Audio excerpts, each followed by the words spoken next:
The cabinet will always be fitted to the installation frame, but if cables cannot be routed to the cabinet underground level, then the optional GBF 9250 base frame will be needed. The cabinets may alternatively be mounted on top of the BBU 9500 battery base unit. Although there are several configurations available, we shall only be showing you one of them. The site installation documents will contain a drawing detailing the exact location of the radio base station. With reference to this drawing, measure and position the base frame in the final position of the radio base station. The drawing will detail the exact measurements from other structures such as walls or any other fixture in the installation site.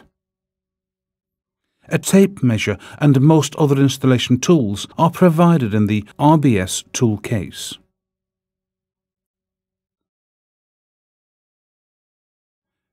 Position the base frame on the floor over the measured marks and recheck the position. A golden rule here is to measure twice, then drill only once.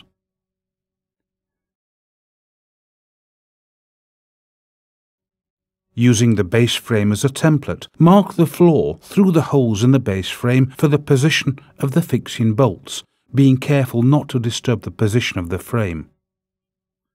A felt-tipped pen will mark most surfaces, including concrete. Now we can clear the base frame away from the work area in preparation for drilling.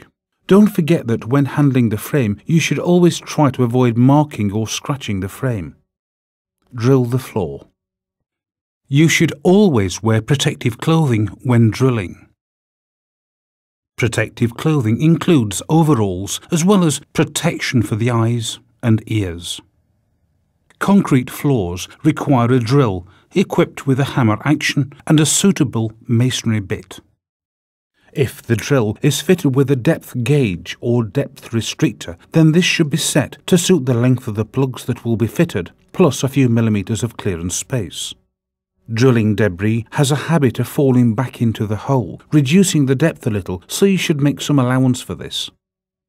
You should also remove the pile of dust from around the hole you have drilled. An ordinary household vacuum cleaner is an effective tool for this purpose. In our installation, we are using plastic plugs to secure the base frame to the floor. Whilst this is acceptable in our installation, yours may demand something else, especially if it is to fulfill earthquake requirements. The plugs or bolts you should use will have been specified and ordered by the engineering department. Insert and hammer the plugs into the holes in the floor so the top of each plug is level with the surface of the floor. Now you must prepare the base frame by bending up one of the cable entry panels at the side of the frame. This is more difficult, if not impossible, to remove after the frame has been fitted and other items mounted on top of it. Position the base frame over the plugs in the floor and check that the frame is true and level. It should be checked in both the front to back and left to right planes. If you need to correct the levelling of the base frame, then shims may be used to lift the frame. If all is well and the frame is level, then insert the screws and washers in each fixing hole. The screws must be tightened down firmly. The ratchet wrench in the RBS toolkit is the correct tool to use for this purpose.